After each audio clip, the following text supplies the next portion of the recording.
what inspired you to make this project? Like, what was the mindset that came into this? I was depressed as shit. All I wanna do is be here.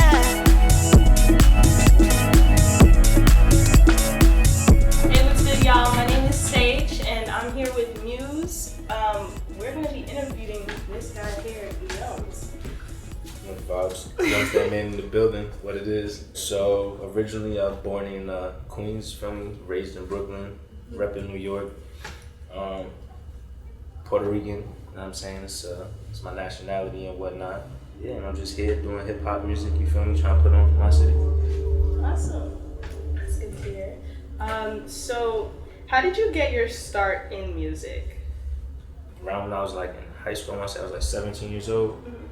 My homie Jetson brought me to this spot known as Rap School, and everybody used to just really gather there every Sunday. There would be like ciphers, you feel me? So you had MCs just rapping. We had the jam sessions downstairs, so guitars, drums. Had the stage outside, pool table upstairs. So he really used to just open the door to the community or whatever, and allow the homies to come through and just do what they do. So I kind of found a place to express myself, and like it was from there I started doing like poetry. From there, the spoken word, and then I kind of just got comfortable putting that on a beat and started making music. So. Yeah, that sounds great. Especially when they have a whole stage for you to like imagine as a child. That's like really inspiring. Who are some of your biggest muses in music and life? So in life, shout out to my mama. Nah, for real. My mom pretty much did a lot raising myself and my little brother by herself for the most part. So that's definitely motivation right there to go and get mine. As far as musically, since I was a kid, like my mom played everything in the crib, you know, like she'd be listening to Buju Banton, Beanie Man, Celia Cruz, Nas, Biggie, Jay-Z, Mary J. Blige, Eve, fucking just keep going. So like at that moment, I didn't really know music was really gonna be like a part of my life like that. I remember like getting introduced to Eminem. You know what I'm saying? That's how.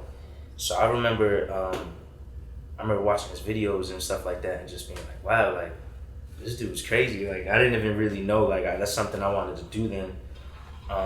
But as a child, I just remember feeling so connected because like the things he would say is like I didn't go through certain things to make me feel like that.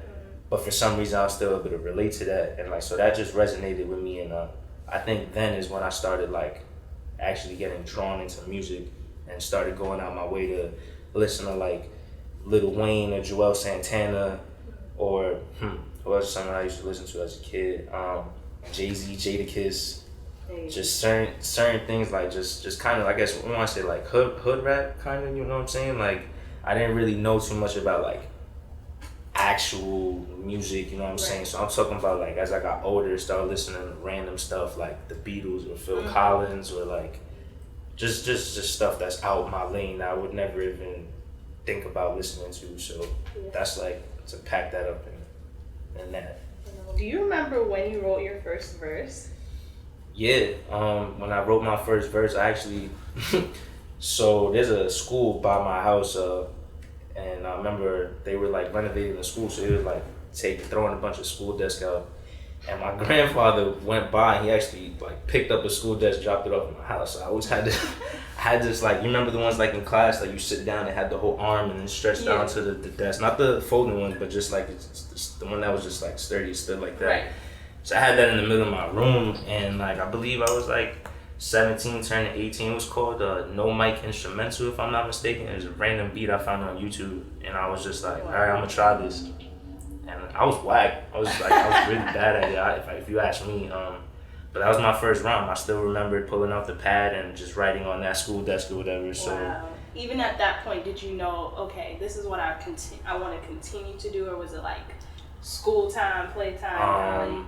Nah, back then it was definitely just all jokes. Like I still wasn't even aware that I needed to express myself a certain way. Like I said, got introduced into this place where this is just what people do, you feel me? So like I was like, you know, I want to pull up and be able to jump in the cypher and have something to say. Yeah. And I don't know, I think it was more or less the first time after I performed, it was like, all right, this is what I want to do. Cause it wasn't like, it wasn't the craziest thing. It was just the feedback. Like the people that I knew at the time, my friends at that time, just really pushing me and supporting me. Like, so I was like, all right, like my goal is for you to hear my music and kind of get a gist of who I am. I try to just put everything out there because I know that someone else out there isn't brave enough to use their voice and speak for themselves. So I feel like whatever I feel the need to say is going to resonate with someone else, you know what I'm saying? And I may be speaking for more than just myself at times, you know what I'm saying? So my goal when I write music is definitely just honesty and transparency, you feel me? Like that's just what I'm aiming for. Like I put myself out there and that's it. I kind of just don't look back. Like, yeah. And I love the way you support other people. Like a lot of your posts are some of the works from your friends and like and stuff like that. So I want to like ask, like, how do you like cultivate a community for people to tap into you and to be able to talk to you and like share with you? Well, first off, shout out to Godfather, shout out to Shaw's Light, shout out to Johnny Wolf, shout out to Muddy Gold, shout out to Skrillian Beats, shout out to Eli, Elephant Productions, you know the vibe. Am I forgetting anyone else? Oh, shout out to Gated Money. And I think we straight up as far as like all the rappers and whatnot. I just keep it genuine whenever I go places. Like if I really like something, you feel me? If I support something, then I go out my way to support it. Purchase other artists' music, you feel me? If you really support them, go out your way to support them. If they have a show, buy a ticket. If it doesn't cost anything, just pop out. Just repost their music. Share it with your friends. Like my thing with everything that I do is just me being genuine. Yeah. I think that's got me where I am with the people that I know now. I understand that it's not all about me at the end of the day, right. And there's certain people that I genuinely just love their music, and I want other people to know what's going on around me, aside from what I'm doing with myself. So, just shout out to my team, shout out to the people that support me, and just shout out to artists out there that continue to put good music out, because that's what it is that allows me to be more open and allow me to want to bring other people into what I'm doing as well. So. Okay, so this upcoming project is called Something to Hold You Down, and it's an EP. So I wanted to ask, like, what inspired you to make this project? Like, what was the mindset that came into this? I was depressed as shit. Nah, seriously, I had my knee surgery in January, and that happened after I did the show in October, and I jumped off stage and I tore my meniscus.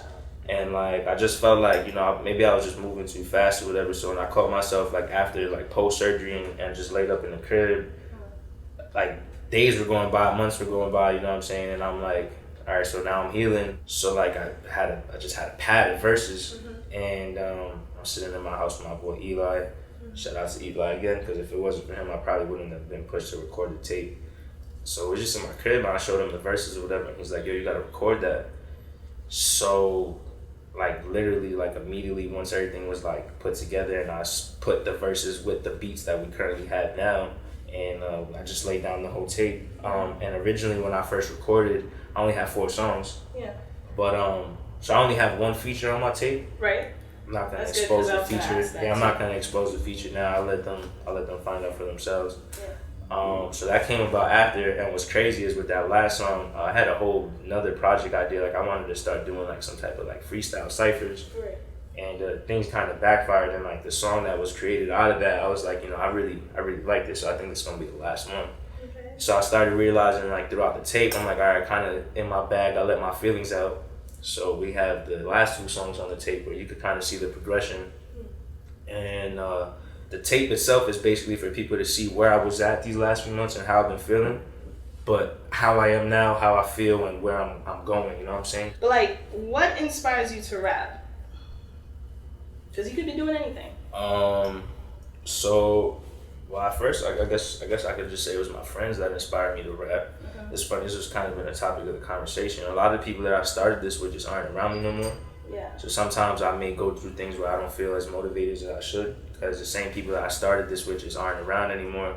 The times where I'm like, nah, I don't even feel like talking about this, or nah, I don't want to do this, I'm reminded like, okay, as much as you may not want to, you need to, because someone else needs to hear what you have to say. You might be doing something for someone else more than you may even know. You really may be healing somebody else, you feel me? Seriously. So like, that's just what it really is. Like I get inspired with my music more or less like I gotta feel something first. I'm Yeah. I can't just rap about anything. I used to like just talk about whatever, but I guess now as I'm getting older, whatever, I try to be as like mindful of what I'm saying as much as I possibly can. Yeah, I do this for myself and for everyone else because, you know, like we need that. We need that substance, you feel me? You need to actually be speaking about something, you feel me? Yeah. So you can actually listen to the music and reflect. Yeah. Like, not every time is a turn up moment. Not not. everything in your life is going up, you know what I'm saying? Sometimes you're coming down and you may need to find some type of something to ground you, something to balance you out. And for me, that's what music is. And so, like, how do you want to expand your sound and like